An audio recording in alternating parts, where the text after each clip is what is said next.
The next thing, again, so now after that trust with teamwork, that list, that reevaluation piece, where are you at? 0, not very good. 10, I'm killing it. I got it all under control. The next piece, number 3, is that listen piece. And with this listen piece, what we talk about here is we need to make sure we are a good communicator and a better listener. Or some people may say that I'm a good teacher, but a better student.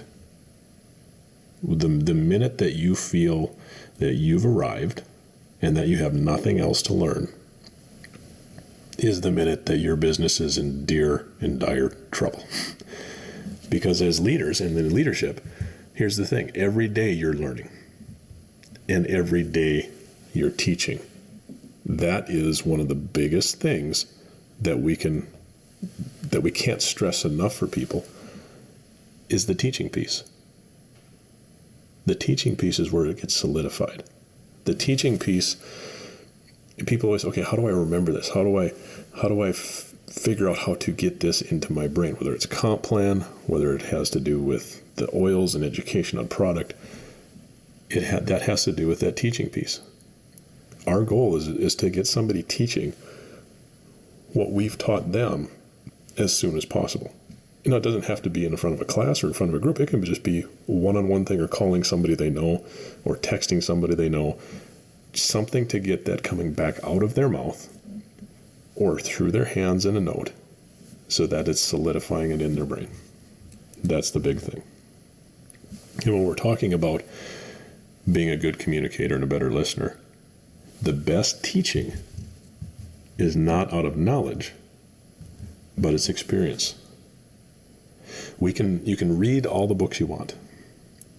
You can have all the knowledge in the world, but until you've actually had boots on the ground, hands in the dirt,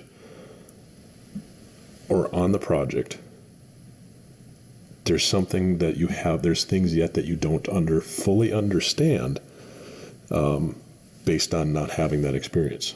When I first joined Brenda in the business, let's face it, when I first joined, I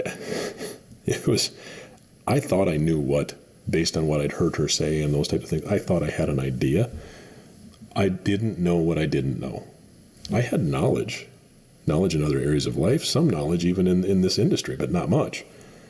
There was a big learning curve, and it took some time for me to get that experience. But once I had that experience, it's a completely different place to talk from. And again, that lends more validity to competence as well. So we talked about teaching and how long should you wait before you teach something after you've learned it. Well, at a very minimum, you should wait at least 5 seconds for the brain to process it.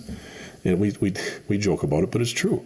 The faster I can get someone teaching what they've learned or what I've taught them, the more solidified it's going to be in their brain for understanding and memory.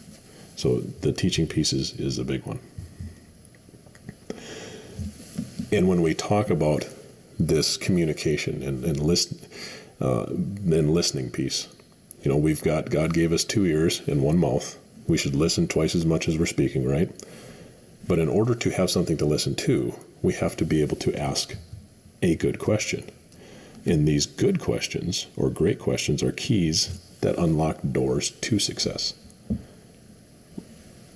One thing we learn as we go through this business and we start to ask questions is we learn when we don't ask a good question, there's not much information that's coming in. And so then we have to start to constantly, that plan, do, review, where you plan, you do, and you review. You plan, you ask the question, you review what you got in information back from that question. And if it wasn't good information or enough information, how do I rephrase that question better to get more information to help unlock that door to succeed further? So that constant feedback is going to help you, in the constant attempt at asking questions is going to help you get better answers. Again, when you first start asking questions, you're not that good at it. The more questions you ask, the better you get at figuring out which questions are the right questions to ask based on personality and based on other things that you start to observe. And here's the biggest thing with communication and listening. You need to love to learn more than you hate to fail. And the whole failure piece is a fear. And that's really honestly what holds the majority of people back in this business. They're afraid of rejection. They're afraid of putting themselves out there. They're afraid of revealing who they are. And you have to want to learn more than you hate to fail. Than you fear to fail. Because if that overriding desire to learn outweighs that fear, you're gonna start to pick up more information by listening. You're gonna be able to communicate a little bit better, and you're gonna start to see that excellence and success a little bit more. So let's talk about these three words just a little bit.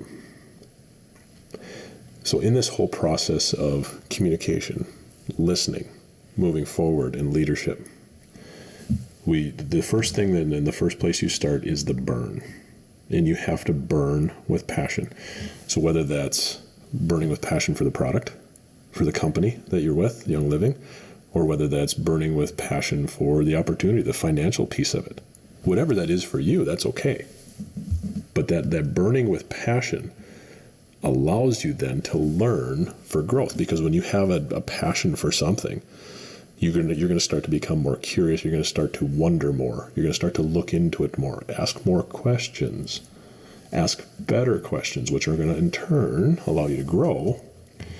The next thing is the turn. You're going to once you start to grow and learn, you're going to come to a realization that you need to make some changes. So whether that's changes in your health, changes in your financial piece of what you're doing in your financial planning or in your job. But those changes start to happen. So again, you burn with passion, allows you to learn and grow, causes you to turn or to make changes based on what you're seeing.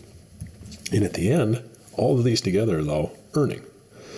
And that earning is more than just one aspect. That earning is peace. It's not just earning money. That is one of the cool things about it, but it's also earning the respect and earning those relationships. That's literally what we do. Relationships are earned. They're not given. Respect is earned. It's not just given. So that's this whole piece of burn, learn, turn in order to earn, and whatever that earning piece is for you, and that's important in your life right now. So number 4, resourceful. Entrepreneurs, the definition of an entrepreneur is someone who is resourceful. It's taking and making something out of virtually nothing or very little. That's what an entrepreneur does. Think about it. You're taking an intro kit or your starter kit, and you're turning that into possibly a financial legacy. That's what an entrepreneur. $150 investment could bring you residual income in the millions. That's being resourceful. And an entrepreneur is always a self-starter. You can't, if you want to do this, you cannot, you should not need somebody to get you going, to get you started, to rah-rah, shake the pom-poms at you, play the fight song, all those types of things, set your alarm for you. There needs to be that deep down driving desire from within, that motivated piece. Remember, you have to be motivated from within, not motivated from without, in order to be motivating to others or inspiring to others. So that's a huge piece of this. So are you a self-starter? Because here's the deal. Entrepreneurs always start early. I look at it this way. As an entrepreneur, you're out there running the race before anybody else is even out of bed and knows there's a race running. That's how early you start. When nobody else is pulling it. So one of my goals was to be in the best shape I've ever been in my life by when I hit 45. That means high school football. That means the best shape of my life when I turn 45. Now, for the last year and a half, almost 2 years, that's meant getting up at 3:45 in the morning and being in the gym at 4:15, because that was the only time that I had available to do that workout. So knowing that, that's starting early. That's getting up before anybody else is and putting in my time that nobody else has a chance to pull on me with. Here's the other thing. You need to be willing to embrace your strong desire to win. Most entrepreneurs, those of us who have done this and who are doing it, we have a desire to win. We have to stop feeling like we need to apologize for that desire to win. Now, there's two different wins. There's a win at cost to others, and there's a win for yourself. I'm not talking about winning at a cost to others. What I'm talking about is a win based on where I have been in the past or what I've achieved in the past. That's the type of win I'm talking about. I'm talking about exceeding what I've done in the past, not comparing myself to other people. That comparison piece, we all know it. We know it steals joy. And I don't know all the intricacies of what's happened in these other leaders' lives, in their businesses, what they've been exposed to, what hard work they've done before they joined the company. All I know is I need to win today compared to yesterday. And that's the important thing. Because as an entrepreneur, you have to value opportunity more than you do security. Many people say, they can't do this because they like the security of a job. Well, the problem is, if you look at employment recently, as of late, and the security that a job offers, it does not take long to find somebody who has had a job, who has lost a job that they thought was a secure position, and now is looking or can't find anything. Many times doing what we do as an entrepreneur and working for yourself, you see the value of the opportunity in the future of putting in the hard work right now, putting in the time that nobody else is willing to right now.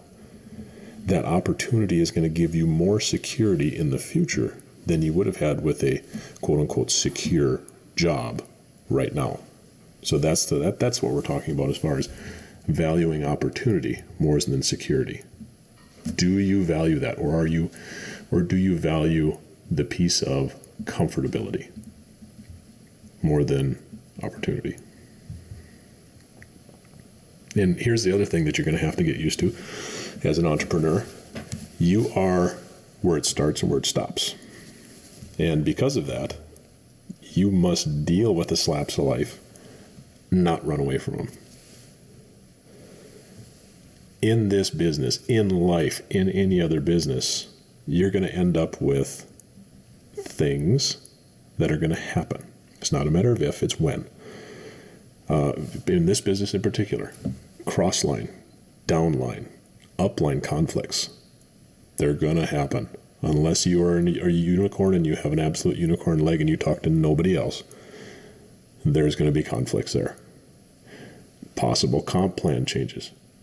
Possible things with corporate where they don't get a product to a member on time or to you on time, or they go out of stock.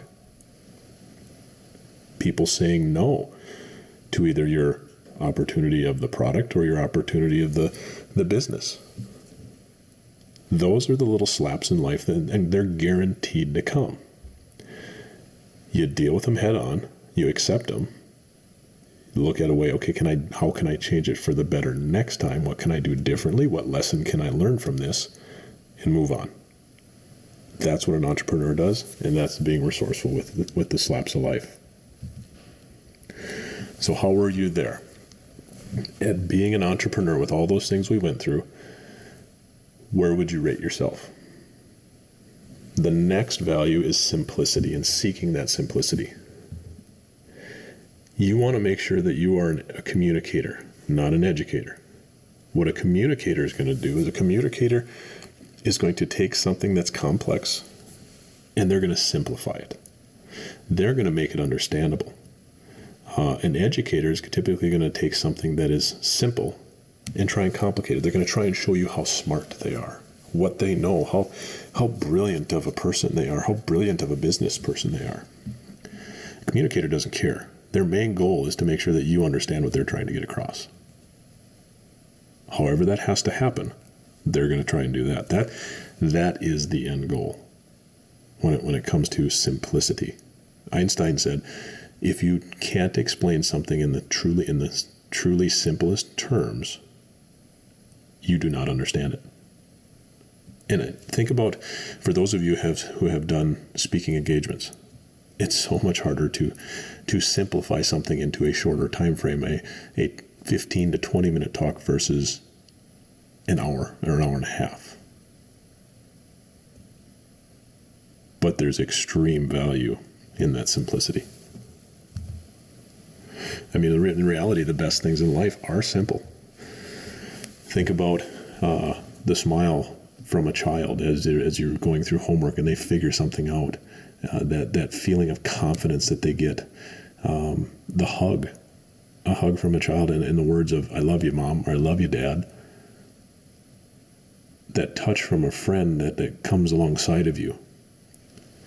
For Brent and I, it may be a simple motorcycle ride on a warm summer evening for 15 minutes, just to get away, just the two of us, with nothing pulling on us, no phones, no nothing, no kids, just the two of us on a motorcycle, enjoying God's creation.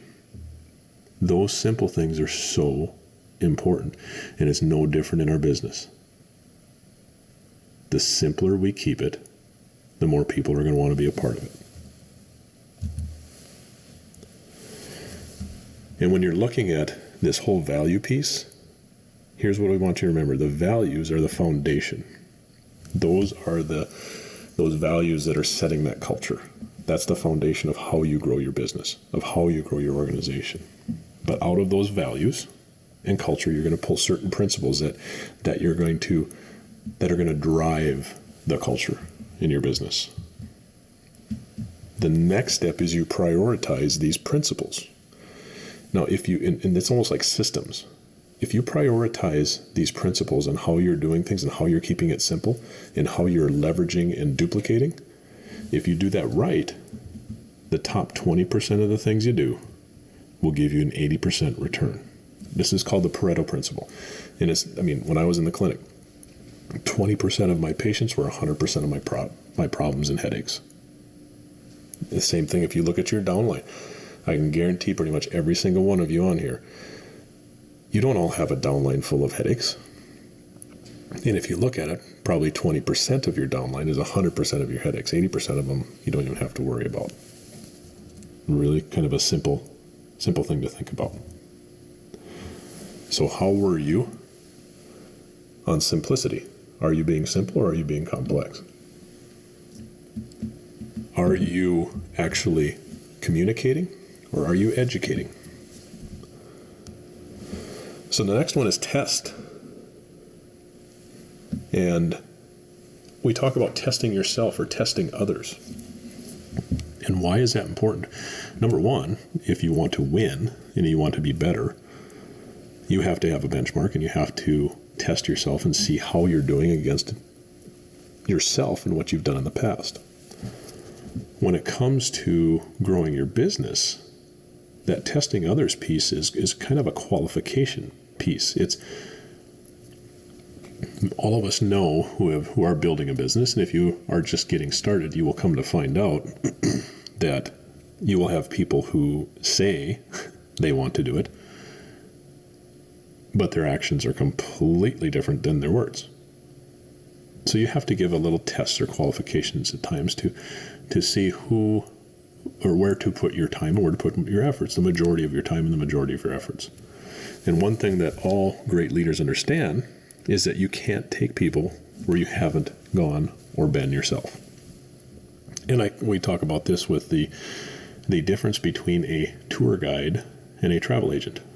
So a travel agent, you're going to go into their office and you're going to say, I want to go to Greece. They're going to pull out a bunch of pamphlets and brochures on Greece and different things you can go see in Greece. They're going to book your tickets. They're going to book your tours. They're going to say, yeah, I read and have heard that this is a great place to go. Or so-and-so has told me that, they had a good time when they went here. And then they're going to give you your tickets and you're going to leave their office and then you're going to go to Greece on your own and you're going to hopefully find everything that they talked about.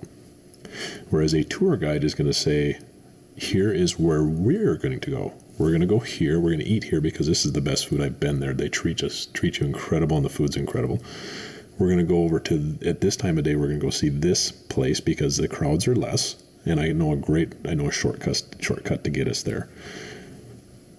That tour guide is going to link arms with you and say, come with me. I've been there. I've done that. I know because I've been. Whereas the travel agent is just, I read it in a book and looks good, I would recommend this. So you have to have gone there yourself. And as a leader, you never ask someone to do something you haven't done yourself. Kind of goes back with that other one, with the tour guide and the travel agent. Nothing is beneath you as a leader to get something done. Remember, your followers are going to do what you do, but they're going to do it to excess. So if they see that you're not willing to do some of the grunt work, some of the setup, some of the getting dirty type of work, when it comes to this business, they're not going to want to do it either. They're going to think, well, once I reach their rank, I don't have to do that anymore either. It's that leaders eat last piece. It's being of service to others and putting others before yourself piece. And the next thing is, in testing yourself and testing others, the credibility of your leadership is not what you have done, but it's what you're doing right now. So when I was a chiropractor before, I was a leader in my clinic and in my practice. I led my patients, I led my staff. When I joined Brenda, I had a little bit of credibility based on what I had done in the past. But unfortunately, what I had done, what I was doing now, was there some similarity and possibly a little bit of crossover? Yeah. I didn't know how much, and I didn't know in what capacity at that time. But when you looked at the people that we were going to lead, or that I was going to try and help Brenda lead, they didn't know if they should trust me or not. They could care less what I had done in the past. It's what I'm doing right now and what I'm doing that relates to what they need to accomplish. So with Brenda, she had to lend me some of her credibility. And that helped. With her saying, hey, trust Scott. He knows what he's doing. Because I'm working with him as well. That will lend some credibility. But it still takes a piece on my end of learning and getting involved and actually getting some experience, like we talked about before, so that people could have that trust and feel that I'm competent. And the other thing is that we talked about just couple minutes ago about the whole piece of when you get to a certain rank and you feel like you've arrived. So if you get to Royal Crown and you say, yep, guess what? I made it to Royal Crown, I'm done. I don't need to do anything further. I don't need to continue to worry or to continue to grow or to continue to improve myself. I'm not doing anything at that point. And because I'm not doing anything at that point, that credibility of my leadership starts to drop.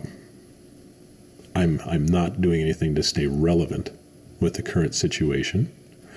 Many times people will say, well, they're out of touch or they're out of date based on what current events are. No different in leadership.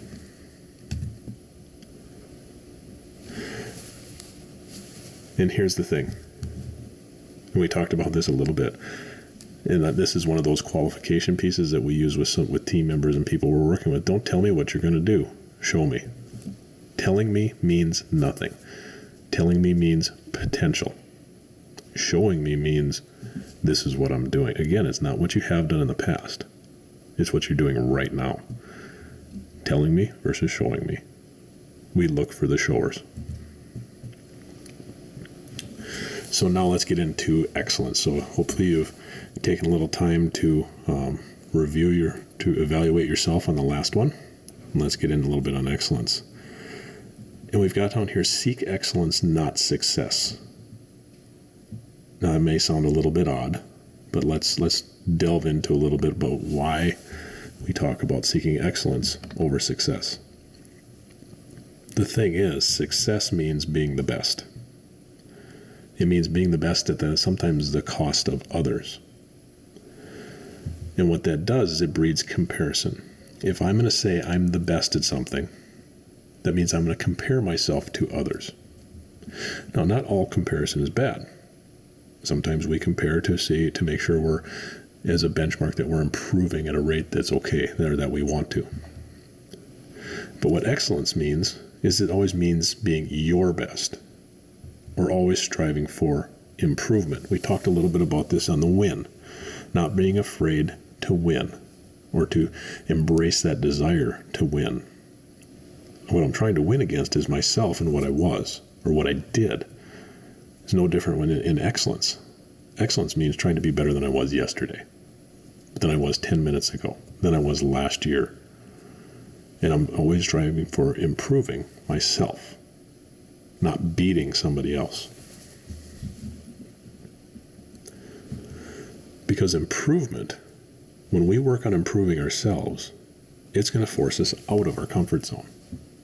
And the only way we can grow is by stepping out of our comfort zone. Let's look at a kid. When they start to get growing pains, they're not in comfort anymore. There's pain because their bones and their muscles and their joints, everything's growing. It's no different for us when we look at it from a self-improvement piece. We still need to exhibit and endure some of that pain in order to really grow when we're outside of our comfort zone. That's what we're going to experience. That's what's going to cause us to want to do something different or to be better. We change because of two things, pain or pleasure. And pain wins over pleasure every single time. So when we endure pain, it gives us the chance to change and be better or do better. And when you look at when you look at seeking excellence and not success, it is a daily commitment. This isn't something I think about once a week, or successful people think about once a week.